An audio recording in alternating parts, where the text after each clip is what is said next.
오늘 아침에 전화를 한 통 받았습니다. 아무래도 새벽에 오는 전화는 좋지 않은 전화입니다. 김준호 목사님이었습니다. 세계에서 가장 아름다운 천국과 같은 하와이에 일주일간 초청을 받아서 좋은 시간들을 보내시고 오늘 새벽에 도착했지요. 예전 같으면 격리하지 않고 바로 들어와서 그 다음 설교를 하셨기에 오늘도 그대로 설교할 줄 알고 있었는데 아니나 다를까 격리 한 주간 해야 된다 해서 부득불 설교를 못 하시겠다 하는 말씀을 듣고 전화 안 받았으면 좋았을 뻔했던 전화를 받게 되었습니다. 우리가 갑자기 화가 날 때가 하나 있는데 그 화가 나는 이유 중에 하나가 너무 많은 기대를 하고 있다가 기대가 충족되지 않을 때 화를 낼 때가 있거든요. 오늘 기가 막힌 목사님 말씀 듣고 싶었는데 왔다가 기대가 충족되지 않아서 혹시 분노가 일어나서 헌금을 하지 않고 그냥 가는 불상사가 있지 않도록 사랑하는 교회 여러분, 최후의 만찬이라고 예수님의 12 제자가 함께 식사하는 모습을 여러분 다 알고 기억하실 것입니다. 그런데 그 12 제자가 예수님과 함께 식사할 때에 유난히 예수님 곁에 기대가지고 엄청 친한 척하면서 반쯤 누운 상태에서 식사하는 모습을 보여주는 한 인물이 있는데 그가 누굴까요? 요한입니다. 엄청 친한 모습으로 기대가지고 식사하는 그 모습의 인물이 바로 요한입니다. 그런데 이 요한은 예수님의 사랑받는 제자였다는 걸 우리 모두가 알고 있습니다. 이 요한은 갈릴리 출신인데 이 갈릴리에서 예수님의 어머니를 모시고 예루살렘으로부터 핍박을 피해가지고 에베소까지 오게 된 거예요. 그런데 다른 사도들은 다 대부분 복음을 전하다가 순교도 하고 어려움도 당하고 그래서 다 사라지곤 했는데 유독 사도 요한은 순교하지 않고 에베소까지 온 것은 첫 번째로는 하나님의 은혜였고 두 번째로는 예수님께서 십자가에 돌아가실 때 그에게 남겼던 유언이 있었습니다. 그 유언이 무엇인지 한번 오늘 말씀을 한번 같이 보겠습니다. 요한복음 19장 27절입니다. 시작. 또 그 제자에게 이르시되 보라 내 어머니라 하신대 그때부터 그 제자가 자기 집에 모시니라. 누가 누구를 모신 겁니까? 요한이 예수님의 어머니를 그때부터 모시게 된 거예요. 그래서 요한은 이 부탁을 따라 예수의 어머니 마리아를 안전하게 모시기 위해서 에베소까지 오게 된 거예요. 그런데 에베소에는 알다시피 바울의 제자 디모데가 목회를 하고 있었지요. 요즘은 한 교회에 한 20년 이상 머물면 원로 목사로 이렇게 지칭해 주시면은 그 당시의 상황은 한 곳에서 목회자가 오래 목회할 상황이 아니기 때문에 사도 바울이 3년 목회하고 에베소를 떠나자 바로 그 이어서 디모데가 에베소 교회를 목회하다가 순교를 당하게 된 거예요. 순교를 당하니까 목회자가 없는 공석이 돼버린 거예요. 그 부득불 공석이 된 에베소 교회에 사도 요한이 에베소에 방문했다가 그냥 그 교회의 목회자가 된 것입니다. 목회를 하게 된 거죠. 그런데 그 시점에 그 유명한 로마의 황제 도미티아누스는 자신을 키리오스 온 세상의 주로 선포하며 이 세상의 주는 우리의 주님은 오직 주님밖에 예수님밖에 없는데 황제 도미티아누스는 자신이 주라고 자신이 임금 만왕의 왕이라고 그렇게 자신을 주로 선포하며 신격화하기 시작했어요. 도가 얼마나 지나쳤는지 자기 아내까지. 히틀러나 김정일은 유도 아닙니다. 죽은 아들까지 신격화할 정도로 이 도미티아누스는 엄청난 횡포의 정치를 한 인물이었죠. 누구든지 그 앞을 지나가는 자는 도미티아누스 황제에게 경배하도록 그렇게 했습니다. 어느 날 사도 요한도 그 앞을 지나갔죠. 당연히 사도 요한도 황제에게 경배해야 되는데 이 요한은 그 황제에게 눈길조차 주지 않고 지나가 버리자 아니나 다를까 그것을 지켜보고 있던 로마 군병들이 그 자리에서 체포해서 그냥 압송시켰죠. 성경에는 없지만은 교회에 내려오는 이야기에 의하면은 요한은 당연히 사형 선고를 받았고 그 자리에서 독배를 하사받았다고 그래요. 여러분 알다시피 독배는 마시면 그 자리에서 죽는 거예요. 그런데 이 요한이 독배를 마시고도 죽지 않고 그대로 있는 거였습니다.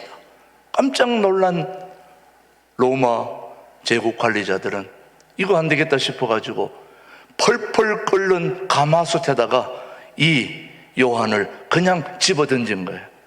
펄펄 끓는 물에 이 요한이 던져지자 너무 뜨거워가지고 온 몸을 비틀고 부러지면서 그렇게 죽어가야 되는데 그대로 있는 거였습니다. 이거 보통 문제가 아닌 겁니다. 이 소식이 삽시간에 에베소 전역에 퍼진 것입니다.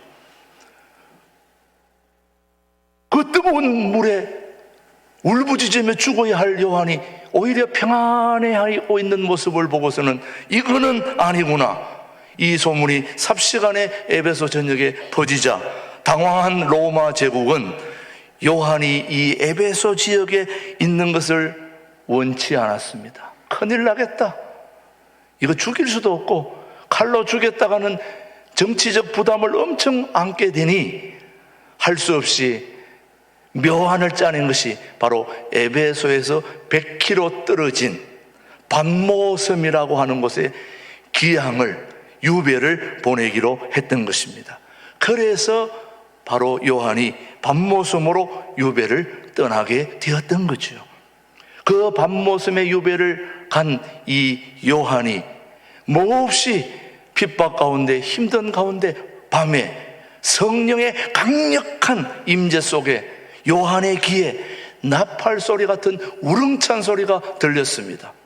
자, 그 우렁찬 소리가 무엇인지 요한복음 계시록 1장 10절 말씀입니다. 시작. 주의 날에 내가 성령에 감동되어 내 뒤에서 나는 나팔 소리 같은 큰 음성을 들으니 이르되 너가 보는 것을 두루마리에 싸서 에베소, 스머나, 버가모, 두아디랴, 사데, 빌라델비아, 라오디게아 등 7 교회에 보내라 하시기로. 이게 도대체 꿈인가 생시인가 보았더니 바로 그가 예배하던 만왕의 왕, 만주의 주이신 죄와 사망의 권세를 이기고 부활하신 그리스도가 바로 환상에 나타난 것입니다. 그 강력한 그리스도의 영광의 광채 앞에 요한은 쓰러져서 죽은 것 같이 되어 있는 그 때에 예수님이 와서 손을 얹고 하는 말이 뭐라고 얘기했는지 우리 1장 17절 보십시오. 시작. 내가 볼 때에 그의 발 앞에 엎드려져 죽은 자같이 되매 그가 오른손을 내게 얹고 이르시되 두려워하지 말라. 나는 처음이요 마지막이니 곧 살아있는 자라. 내가 전에 죽었었노라. 볼지어다 이제 세세토록 살아있어 사망과 음부의 열쇠를 가졌노니. 자, 여러분, 이것이 바로 음부의 열쇠를 가졌다. 다시 말하면 성령님의 말씀에 순종하여 기록한 말씀을 아시아에 있는 7 교회에 보낸 편지가 바로 요한계시록이었습니다. 성령님의 강력한 임재 속에 이게 꿈인가 생시인가 하고 보았더니 그동안 만유의 주였던 그 주님이 나타나서 그렇게 오른손을 얹고 하신 그 말씀에 순종하여 기록하여 7 교회에 보내라고 한 그 소아시아는 지금 우리가 있는 이 아시아가 아니라 터키를 중심으로 이 아시아 주변에 있는 7 교회에 보낸 편지가 바로 뭐라고요? 요한계시록이었습니다. 그래서 이 요한계시록은 우리가 알 수 없는 환상과 상징 등 묵시적인 표현들이 많이 있습니다. 성경에도 보면 그런 묵시적인 표현들이 있는 성경이 바로 다니엘, 스가랴, 에스겔 이런 성경들이 다 그 묵시적인 표현들이 되어 있는데 그 성경들의 특징이 다 모두가 환난과 핍박과 어려운 상황 속에 쓰여진 성경들입니다.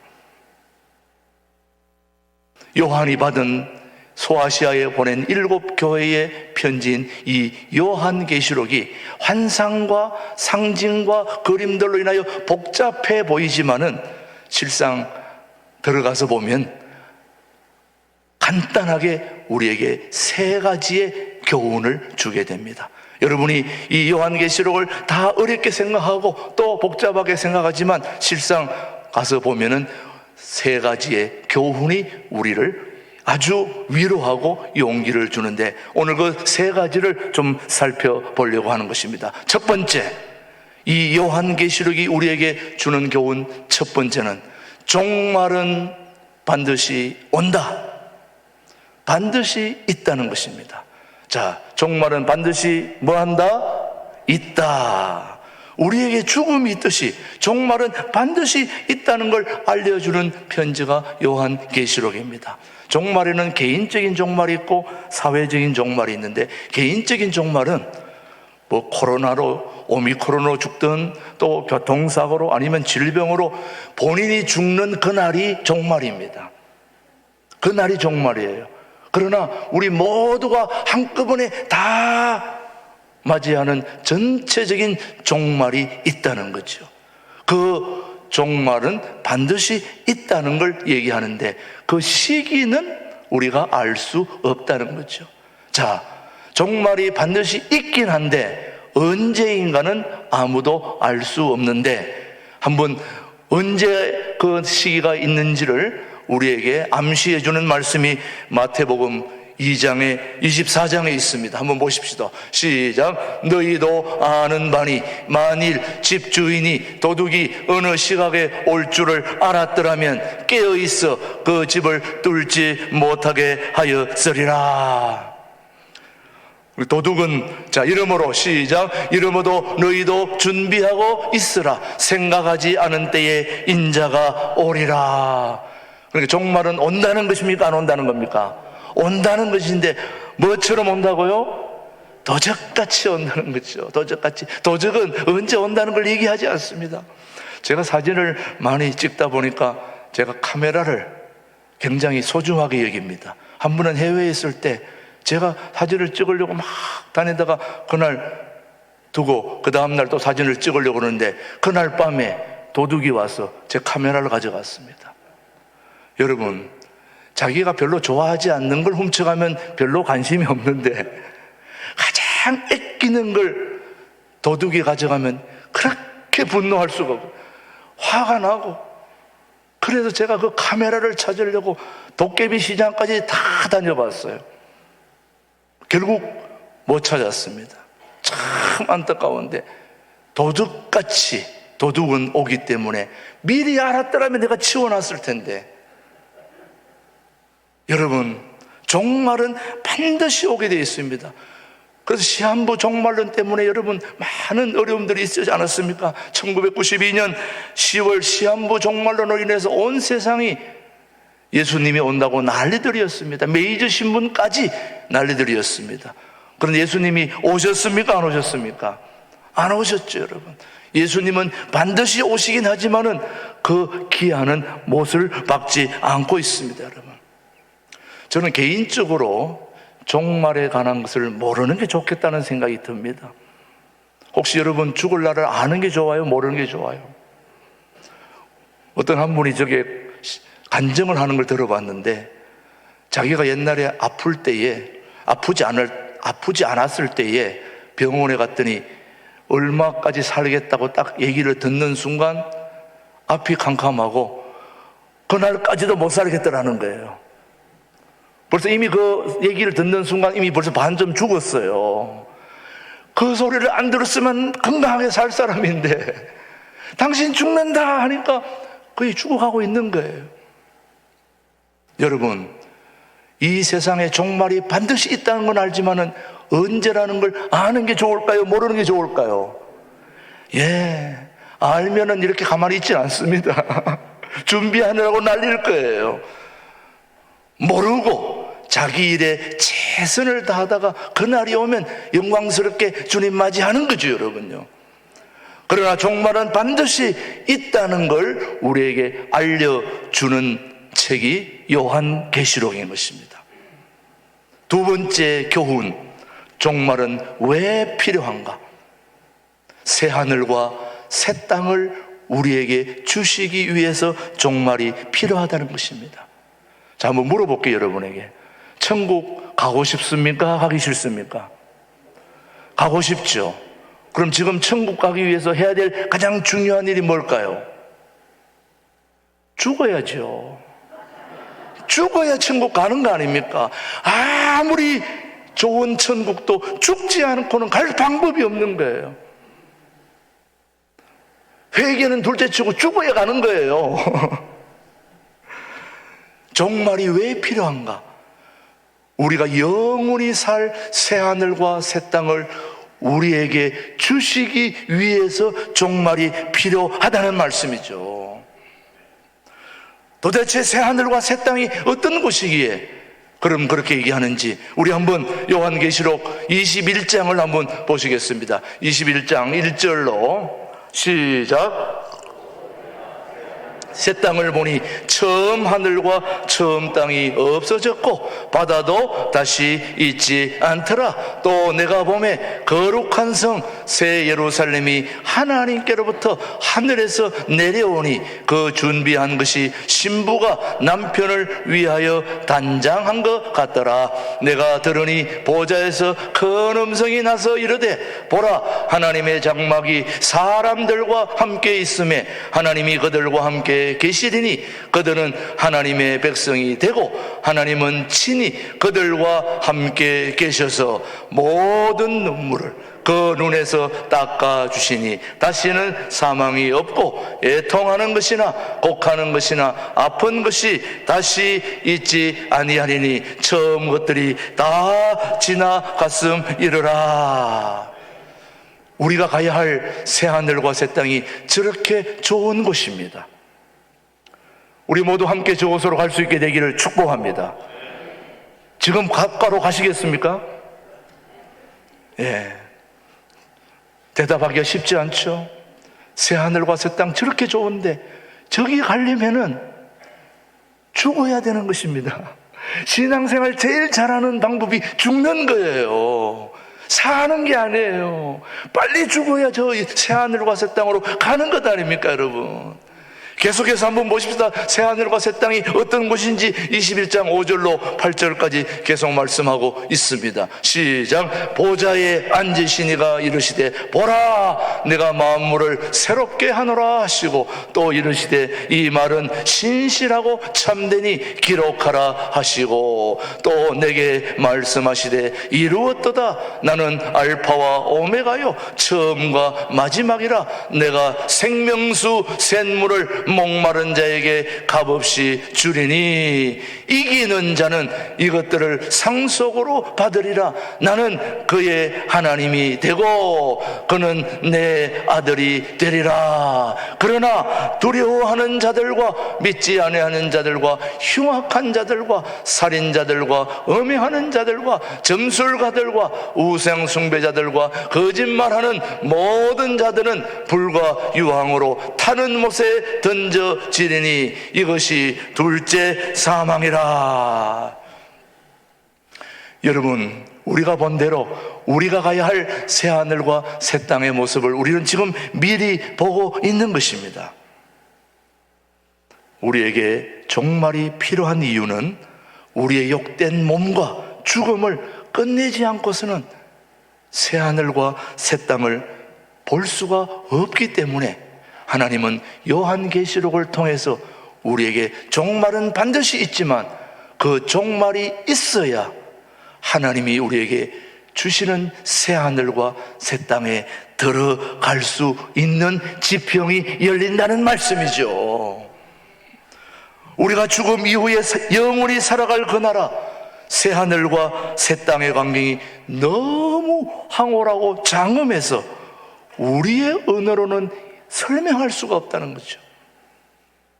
저는 오늘 2부 예배에 나와 계신 여러분들 중에 혹시 천국에 갔다 온 분이 계신가요? 잠결이든 꿈결이든 환상이든 갔다 오신 분이, 여기 목사님 갔다 오셨다는데, 자, 새하늘과 새 땅을 한번 설명해 보세요. 어떤 곳인가 물으면 설명할 수가 없죠. 그것을 너무나 스케일이 방대하고 장엄하기 때문에 본 것을 설명한다 하더라도 우리가 그것을 이해할 수 없을 거예요. 세계에서 가장 유명한 그림 중에 하나가 피카소 그림입니다.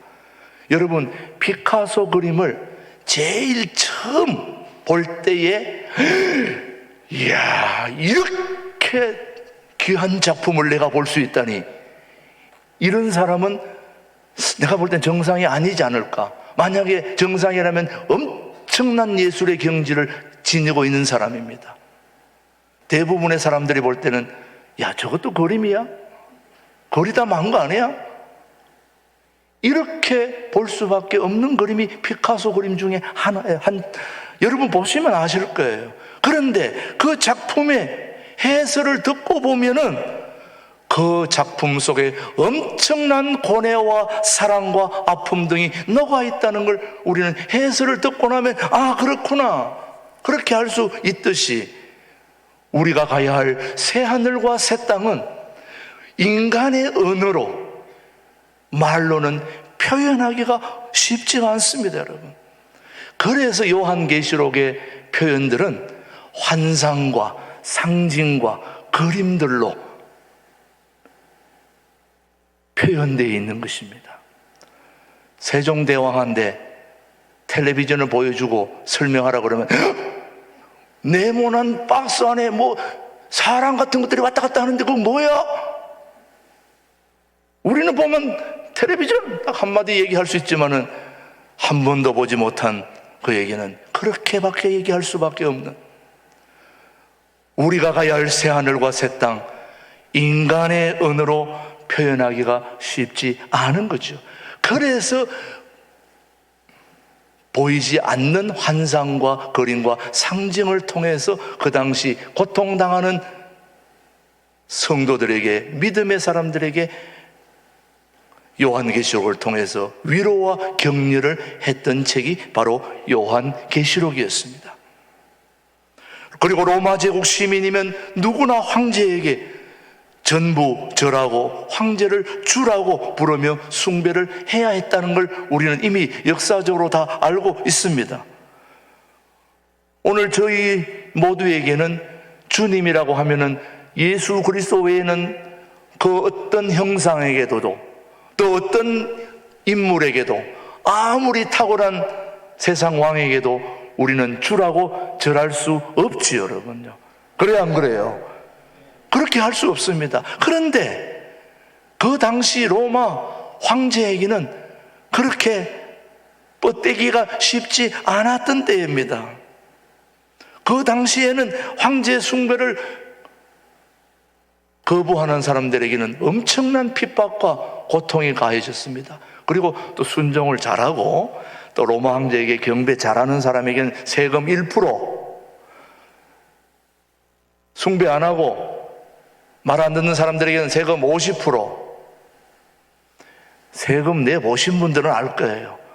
1% 내는 사람이 50% 내는 거 결코 쉬운 일이 아닙니다.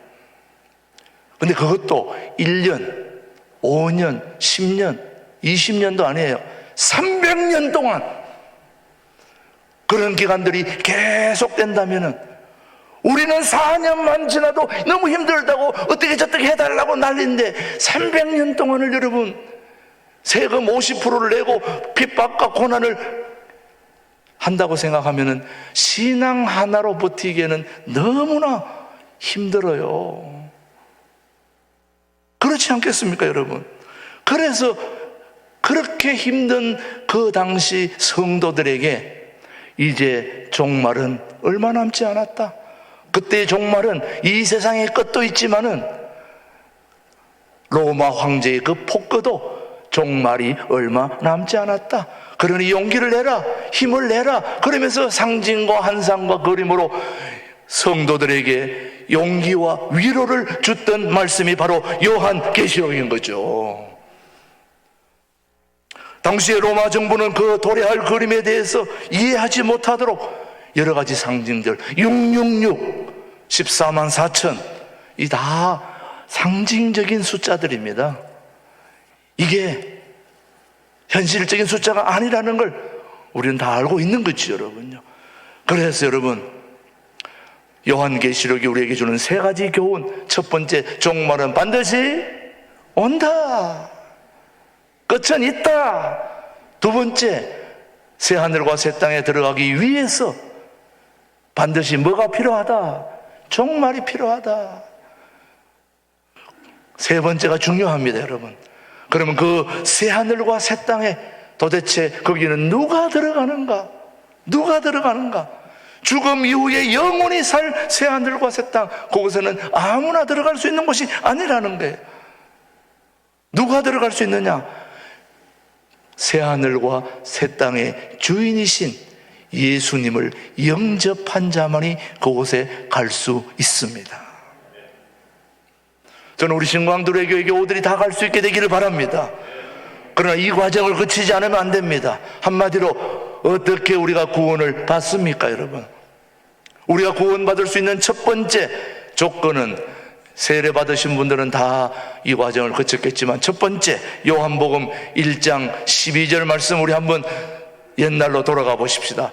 시작. 영접하는 자 곧 그 이름을 뭐하는 자들에게는, 믿는 자들에게는 하나님의 자녀가 되는 권세를 주셨다. 우리 예수 그리스도를 영접하고 그 이름을 믿는 자들에게는 하나님의 자녀가 되는 구원을 주셔서 새 하늘과 새 땅에 들어갈 수 있는 조건을 주신다는 말씀이죠. 근데 그것이 어떻게 이루어지느냐? 에베소서 2장 8절 말씀 한번 보십시다. 시작. 너희는 그 은혜에 의하여 믿음으로 말미암아 뭘 받았으니? 구원을 받았으니 이것은 너희에게서 난 것이 아니요 하나님의 선물이라. 하나님의 선물이다. 여러분 이 선물을 다 받지 않았습니까, 여러분? 감사해야 되는 것입니다. 계속해서 요한복음 3장 16절 시작. 하나님이 세상을 이처럼 사랑하사 독생자를 주셨으니 이는 그를 믿는 자마다 멸망하지 않고 영생을 얻게 하려 하심이라. 역시 독생자를 주셨으니 그를 믿는 자마다 멸망하지 않고 믿음으로 새 하늘과 새 땅의 주인이 될 수 있다는 말씀입니다. 그런데 이 믿음은 어떻게 이루어지는지 로마서 말씀을 계속 봅시다. 10장 9절로 10절 말씀입니다. 시작. 내가 만일 내 입으로 예수를 주로 시인하며 또 하나님께서 그를 죽은 자 가운데서 살리신 것을 내 마음에 믿으면 구원을 받으리라. 아멘. 예, 믿음으로 구원에 이르는데 사람이 마음으로 믿어 의에 이르고 입으로 시인하여 구원에 이르느니라. 여러분, 요한계시록을 통하여 우리에게 주는 세 가지 교훈. 종말은 반드시 있다. 그러나 그 시기는 하나님만이 하신다. 종말은 왜 있어야 되는가? 우리 모두에게 새 하늘과 새 땅을 주시기 위해서다. 감사해야 되지 않습니까? 그리고 그 새 하늘과 새 땅에는 예수 그리스도를 영접한 자만이 들어가게 되는 그런 기가 막힌 새 하늘과 새 땅을 우리에게 주시는 축복을 통해서 요한계시록은 우리에게 세 가지 종말에 대한 바른 인식을 우리에게 깨닫게 해 주시는데, 요한계시록 1장 8절 말씀을 한번 보십시오. 시작. 주 하나님이 이르시되 나는 알파와 오메가라. 이제도 있고 전에도 있었고 장차 올 자요 뭐한 자라, 전능한 자라 하시더라. 야, 기가 막힌 말씀입니다.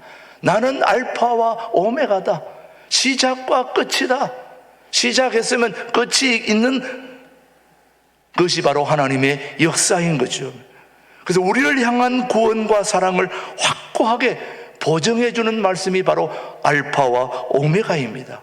그리고 마지막 도장까지, 전능한 하나님이라는 도장까지 찍어주시는데, 이것은 한마디로 우리 모두를 끝까지 책임져 주신다는 말씀입니다.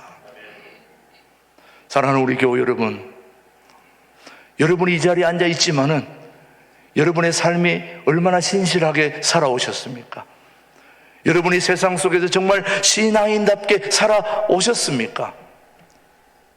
그동안 여러분의 삶이 온전하게 살아오신 것 맞습니까? 그럴지라도 우리 하나님은 우리의 수준과 조건 그리고 형편에 상관없이 우리 모두를 새하늘과 새 땅으로 끝까지 책임져서 여러분을 그곳으로 인도하시겠다고 하는 계획을 가지고 계신 분이 우리 알파와 오메가이신 우리 주님의 생각인 것이요, 그 주님의 사랑이 담겨있는 연애 편지가 바로 요한계시록인 것입니다. 우리 얼마나 감사합니까, 여러분? 새벽 기도 때 제가 이제 요한계시록을 살피고 있는데, 저도 이 계시록을 살피면서 많은 걸 깨닫고 배우고 감사하고 있습니다. 우리 주님과의 사랑의 연애 편지를 지금 쓰고 있는 거죠, 여러분.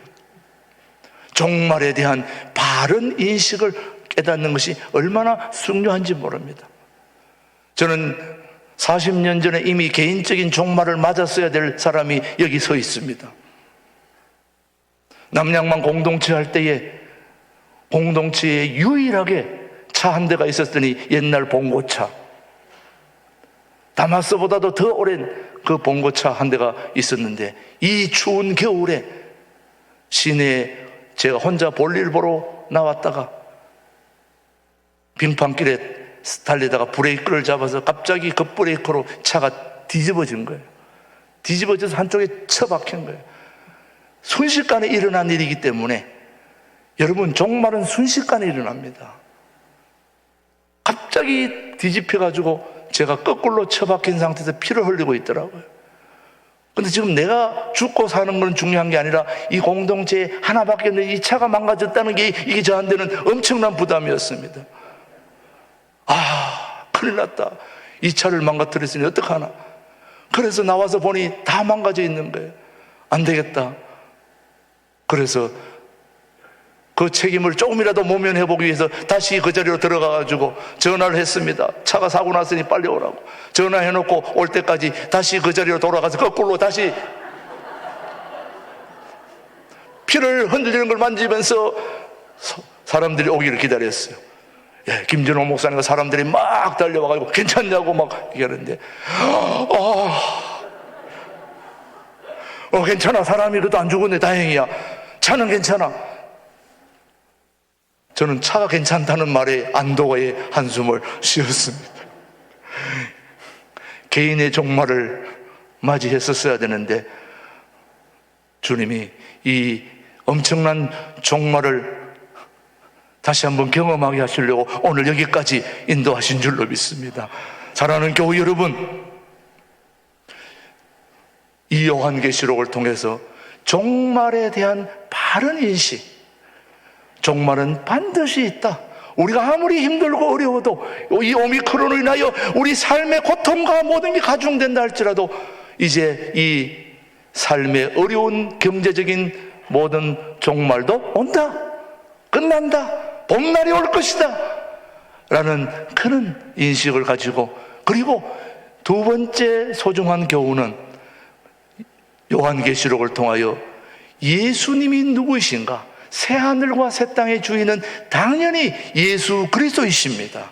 그 예수님이 어떤 분인가에 대해서 정확하게 알려주는 것이 바로 요한계시록입니다. 그리고 마지막 하나 더, 요한계시록은 교회로 시작해서 교회로 끝나는 것이 바로 요한계시록입니다. 에베소 교회, 스무나 교회, 버가모 교회, 사대 교회, 두아디라 교회, 빌라델비아 교회, 라오디게아 교회, 소아시아 7교회를 향해서 주신 말씀이지만, 이 7교회는 이 땅에 있는 모든 교회를 대표하는 교회들입니다. 모든 교회들에게 하나님의 역사는 교회를 통하여 이루어 가실 것이다라고 선언한 책이 바로 요한계시록인 것입니다.